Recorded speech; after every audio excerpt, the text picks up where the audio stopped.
So contrast for me what it would be like being REO Speedwagon then and if they were just starting today. They've just made a record. You could tune a fork, but you can't tune a fish. I don't know. I guess the drug of choice then was what, marijuana? Yeah. I don't know what the drug of choice is now. I'm too old to know. My kids don't tell me. But no, basically then versus now, you'd have one hit record and you could come to Los Angeles and sell out 3 days at Staples Center. Then it was the Forum, but now it'd be Staples Center. And now you have, one, you can't get a hit, but if you do get a hit, you get to open up for somebody at a club. Yeah. It's a completely, I regularly tell people that, the music business, the golden age of the music business, is kind of, it's way different, way more difficult now. Odds are stacked, a lot more against you. Hence I think, because I sat in on some of the Paul and on Paul's panel, but in those days no one would have considered going on a competition music show. Now it's you hear all these, you watch The Voice and you hear all these kids say, this is the greatest opportunity in my life, and yet you got 64 contestants on The Voice. We've had, 10 or 11 years of Idol, so you've had 100 or 110 top 10 people, and you can count on one hand the number of careers that have sustained off of that. Mm-hmm. So that just tells you that even with the massive exposure of network TV, how hard it is to make it in the music business. Well, is it also because those people aren't songwriters for the most part?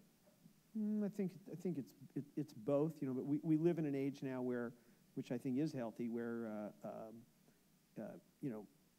people like Max Martin and Dr. Luke and others have become, Pharrell and Ryan Tedder, they're as big as stars as writer-producers as some of the artists.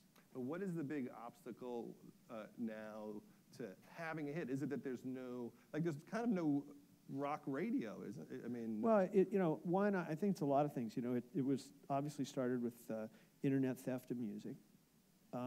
Then, as radio stations, it used to be, if you came to Los Angeles and listened to Kiss FM, you'd hear the 40 top records, but they'd be all different genres.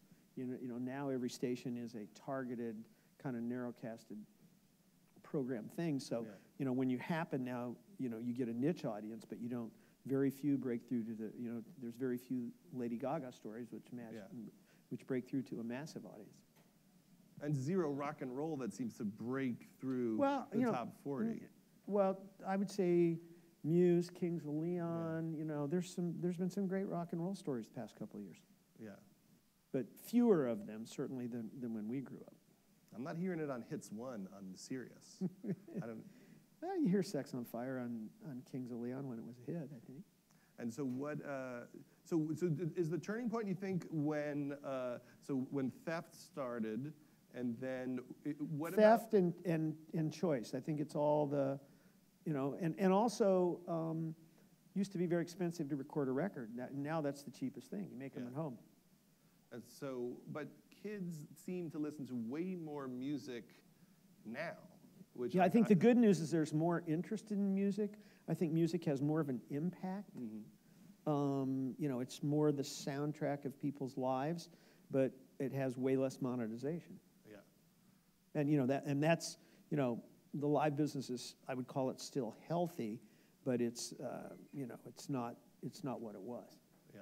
And what about like the idea of iTunes and everyone's buying singles and people aren't buying albums, and that doesn't seem to be supporting just like the fans. Doesn't support long-range careers. Yeah. I don't,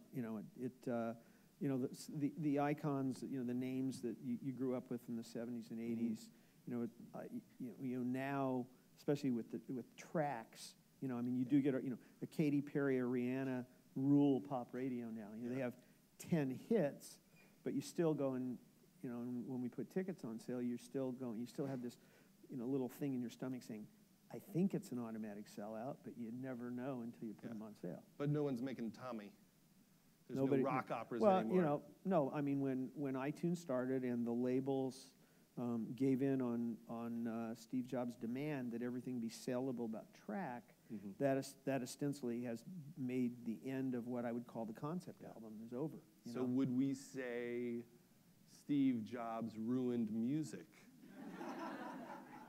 No, we wouldn't say Steve. We wouldn't say music. that? We would say Steve Jobs changed music forever. Would we say that I'm pissed that they changed the little plug on the iPhone 5 and now I have all these cords that don't fit fucking anything and I can't recharge and it doesn't fit in my car? You know, they'll make new cars soon. They will. For those, they get you for those coming plugs. going. Well, I just haven't figured out yet. I've only had the phone a couple days if the battery lasts longer while I watch Ryder Cup. That's all no, I care about. I think the battery's not as good. I don't think the battery is as good. That's tough. So then that hurt the industry. That's kind of like the tracks. Kids are getting their music for free, and then now it becomes a concert-driven business. Except the record labels, Yeah. who are still making investment in new music, to recoup their investment, now need a piece of everything. Yeah.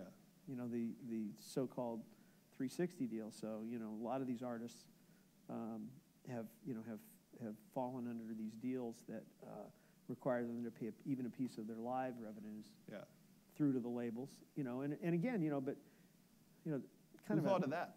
I think it's a natural evolution. That kind of goes back to the old days of Disney and, you know, Disney owning Miley Cyrus. Mm-hmm.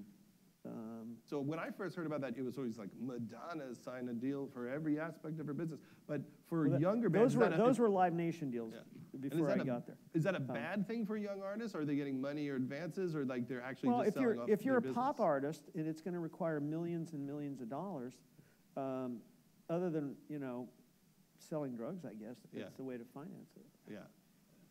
So it's a necessary evil. I mean, would Lady Gaga be as big as she is if, you know, Universal Interscope hadn't? I mean, they really spent. They were in deep on that. You know, and you know, interesting statistic that we're a public company. We have these corporate meetings, you know, which you can probably imagine I'm not too good at, but I do learn a few things at them. And our couple of our sponsorship guys. And again, I never know. You know, I'm warned by my investment relations people never to give real numbers, but I do it anyway. So they basically, we think that this year in the United States there was about maybe $11 or $12 billion spent on what you'd call sports marketing, and $950 million on music marketing.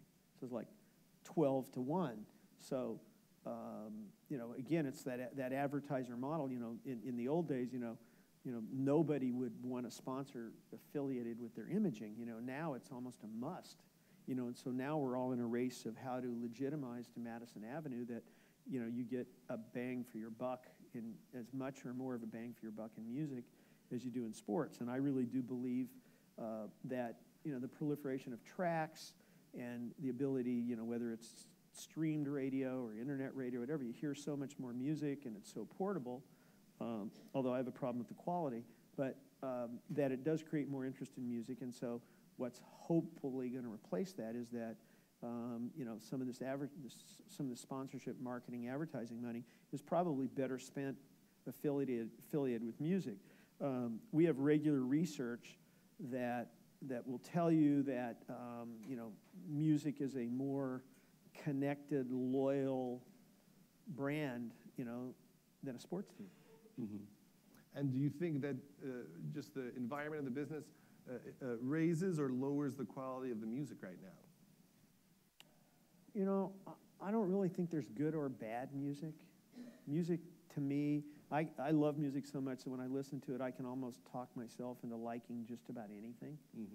You know, I think that's part of the success of these music TV shows. You know, you know, The Voice just picked 64 singers, and you go, how can there be 64 great singers? But when you listen to them, you kind of go, some of them are, you know, most of them are, you understand why it has a chance.